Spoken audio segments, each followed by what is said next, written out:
ഗർഭിണിയായിരിക്കുന്ന സമയത്ത് അമ്നിയോട്ടിക് ഫ്ലൂയിഡിന്റെ അളവ് കൂടുതലായി കഴിഞ്ഞാൽ ഉണ്ടാകാവുന്ന കോംപ്ലിക്കേഷൻസ് എന്തൊക്കെയെന്നതിനെ കുറിച്ചാണ് ഇന്നത്തെ വീഡിയോയിൽ ഡിസ്കസ് ചെയ്യുന്നത്. ഞാൻ ഡോക്ടർ റിസ. എന്റെ ചാനൽ ആദ്യമായിട്ട് കാണുന്നവരാണെങ്കിൽ സബ്സ്ക്രൈബ് ചെയ്യാൻ മറക്കരുത്. അപ്പൊ നമുക്ക് വീഡിയോയിലേക്ക് കടക്കാണ്. ഗർഭാവസ്ഥയിൽ കുഞ്ഞിനു ചുറ്റുമുള്ള ഫ്ലൂയിഡ് ആയിട്ടുള്ള അമ്നിയോട്ടിക് ഫ്ലൂയിഡിന്റെ അളവ് കൂടുന്ന അവസ്ഥയാണ് പോളിഹൈഡ്രമിനിയോസ് എന്ന് പറയുന്നത്.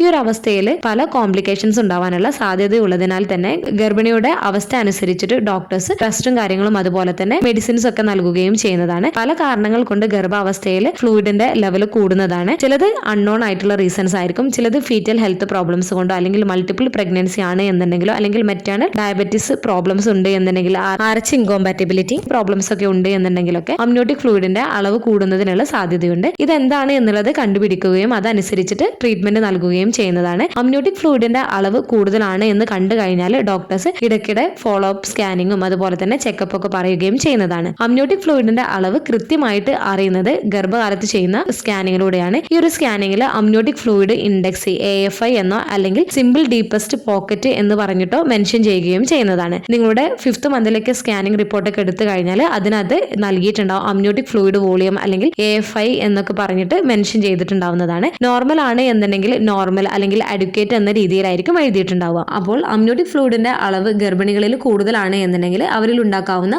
ബുദ്ധിമുട്ടുകളും കോംപ്ലിക്കേഷൻസും എന്തൊക്കെയെന്നതിനെ കുറിച്ച് നോക്കാം. നമുക്ക് ഈ പറയുന്ന കാര്യങ്ങൾ കേട്ടിട്ട് നിങ്ങൾ ആരും തന്നെ ടെൻഷൻ ആവേണ്ടതില്ല. നിങ്ങൾക്ക് അമ്നിയോട്ടിക് ഫ്ലൂയിഡ് കൂടുതലാണ് എന്ന് കണ്ടു കഴിഞ്ഞാൽ നിങ്ങളുടെ കുഞ്ഞിന്റെ ഹെൽത്തും ഡോക്ടേഴ്സ് മോണിറ്റർ ചെയ്യുന്നതാണ്. അതനുസരിച്ചിട്ട് ട്രീറ്റ്മെന്റ് പ്ലാൻ പറയുകയും ചെയ്യുന്നതാണ്. ആദ്യം തന്നെ നമുക്ക് അമ്നിയോട്ടിക് ഫ്ലൂയിഡിന്റെ അളവ് മൈൽഡ് ആയിട്ടുള്ള രീതിയിലാണ് കൂടിയിട്ടുള്ളത് എന്നുണ്ടെങ്കിൽ അത് തന്നെ ശരിയാവുകയും ചെയ്യുന്നതാണ്. എന്നാൽ മോഡറേറ്റ് ടു സിവിയർ ആയിട്ടുള്ള കേസുകളാണ് എന്നുണ്ടെങ്കിൽ ചില കോംപ്ലിക്കേഷൻസ് ഉണ്ടാക്കാനുള്ള സാധ്യതയുമുണ്ട്. ആദ്യത്തേത് ഗർഭിണിയിൽ ഉണ്ടാക്കുന്ന ബുദ്ധിമുട്ട് എന്താണ് എന്ന് നോക്കാം. അമ്നിയോട്ടിക് ഫ്ലൂയിഡിന്റെ അളവ് നല്ല കൂടുതലാണ് എന്നുണ്ടെങ്കിൽ അമ്മയുടെ വയറിന്റെ വലുപ്പം കൂടുന്നതിന് കാരണമാവുന്നതാണ്. ഇത് ഗർഭിണികൾക്ക് അസ്വസ്ഥത ഉണ്ടാക്കിയേക്കാം. ചിലർക്ക് ശ്വാസം എടുക്കാനുള്ള ബുദ്ധിമുട്ടും ഇരിക്കുമ്പോഴും നടക്കുമ്പോഴൊക്കെ വയറിൽ അധികം സമ്മർദ്ദമുള്ളതായിട്ട് തോന്നാനിടയാവുകയും ചെയ്യാറുണ്ട്. അടുത്തത് ബേബി പൊസിഷൻ ആണ്. അമ്നിയോട്ടിക് ഫ്ലൂയിഡിന്റെ അളവ് കൂടുതലാവുന്നത് കൊണ്ട് തന്നെ വയറിനകത്ത് കൂടുതൽ സ്പേസ് ഉണ്ടാവുന്നതാണ് കുഞ്ഞുങ്ങൾക്ക് നീന്തി കളിക്കുന്നതിന് വേണ്ടിയിട്ട്. അതുകൊണ്ട് തന്നെ ജനന സമയത്ത് ശരിയായിട്ടുള്ള ഒരു സ്ഥാനത്തേക്ക് കുഞ്ഞുങ്ങൾ ഫിക്സ് ആവുന്നതിന് ബുദ്ധിമുട്ടുണ്ടാക്കാറുണ്ട്. അതായത് സിഫാലിക് സ്ഥാനത്തേക്ക് കുഞ്ഞുങ്ങൾ വരുന്നതിന് തടസ്സമുണ്ടാക്കാറുണ്ട്. അതുകൊണ്ട് തന്നെ ഈ ഒരു സമയത്തും കുഞ്ഞുങ്ങൾ ഇടുപ്പിലേക്ക് ഇറങ്ങിയിട്ടില്ല എന്നുണ്ടെങ്കിൽ അതായത് ഹെഡ് ഫ്ലോട്ട് ആയിട്ടാണ് കിടക്കുന്നത് എന്നുണ്ടെങ്കിൽ ചില കേസുകളിൽ സിസേറിയൻ ഡെലിവറി ചെയ്യാറുണ്ട്. എന്നാൽ അമ്നിയോട്ടിക് ഫ്ലൂയിഡിന്റെ അളവ് കൂടുതലാണ് എന്നുണ്ടെങ്കിലും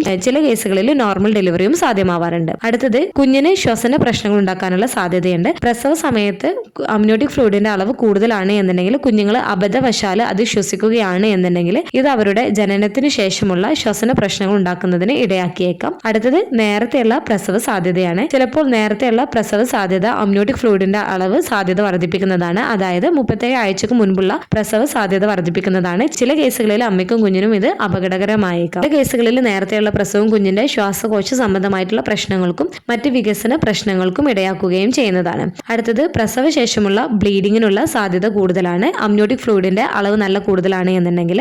കാരണം ഗർഭാശയത്തിന്റെ വലുപ്പം കൂടുന്നത് പ്രസവശേഷം ഗർഭാശയം സങ്കോചങ്ങളെ എഫക്ട് ചെയ്യുന്നതാണ്. ഇത് ബ്ലീഡിങ്ങിന് ഇടയാക്കുകയും ചെയ്യുന്നതാണ്. അടുത്തത് കുഞ്ഞിന്റെ വളർച്ചാ പ്രശ്നത്തിന് കാരണമായേക്കാം അമിതമായിട്ടുള്ള അമ്നിയോട്ടിക് ഫ്ലൂയിഡ്. ചില സന്ദർഭങ്ങളിൽ അമ്നിയോട്ടിക് ഫ്ലൂയിഡ് കാരണം ഗർഭപാത്രത്തിൽ ശരിയായ വളർച്ച ഉണ്ടാകില്ല. ചില കേസുകളിൽ മാക്രോസോമിയക്ക് കാരണമാവുകയും ചെയ്യാറുണ്ട്. അടുത്തത് കുഞ്ഞിന്റെ കഴുത്തിൽ പൊക്കിൾ കൂടി ചുറ്റാനുള്ള സാധ്യതയുണ്ട്. അമ്നിയോട്ടിക് ഫ്ലൂയിഡിന്റെ അളവ് കൂടുന്നതിനനുസരിച്ചിട്ട് കുഞ്ഞിന് വയറിൽ ഒരുപാട് സ്പേസ് ഉള്ളതിനാൽ തന്നെ കുഞ്ഞുങ്ങൾ കൂടുതൽ തിരിയുകയും മറിയുകയും ഒക്കെ ചെയ്യുന്ന സമയത്ത് പൊക്കിൾ കൂടി ചുറ്റാനുള്ള സാധ്യതയുണ്ട്. അതുപോലെ തന്നെ പ്രസവ സമയത്ത് അമ്നിയോട്ടിക് ഫ്ലൂയിഡിന്റെ അളവ് കൂടുതലാണ് എന്നുണ്ടെങ്കിൽ കുഞ്ഞ് വരുന്നതിന് മുൻപായിട്ട് തന്നെ പൊക്കിൾ കൂടി വരുന്നതിനും ഇത് കുഞ്ഞിന്റെ ഹെഡ് കംപ്രസ് ചെയ്യുന്നതിന് ഇടയാക്കുകയും ഇത് കാരണം കുഞ്ഞിന് ഓക്സിജൻ സപ്ലൈ കുറഞ്ഞു പോകുന്നതിന് ഇടയാക്കുകയും ചെയ്തേക്കാം. ഇത് കുഞ്ഞിന് അപകടകരമാണ്. അടുത്തത് പ്ലാസന്റൽ പ്രോബ്ലംസ് ചില കേസുകളിൽ വന്നേക്കാം. കുഞ്ഞിന് ആവശ്യമായിട്ടുള്ള ഓക്സിജനും പോഷകങ്ങളും നൽകുന്ന പ്ലാസന്റ ശരിയായി പ്രവർത്തിക്കുന്നില്ല എന്നുണ്ടെങ്കിൽ അത് സങ്കീർണതകളിലേക്ക് നയിച്ചേക്കാം. അതുപോലെ തന്നെ റയർ ആയിട്ടുള്ള കേസുകളിൽ അമിതമായിട്ടുള്ള ഫ്ലൂയിഡിന്റെ അളവ് കുഞ്ഞിന്റെ മറ്റ് ആരോഗ്യ പ്രശ്നങ്ങൾ ഉണ്ടാക്കുമെന്നതിന്റെ സൂചന കൂടെയാണ് ദഹന വ്യവസ്ഥയിലോ അല്ലെങ്കിൽ തലച്ചോറിലോ ഉള്ള പ്രശ്നങ്ങൾ.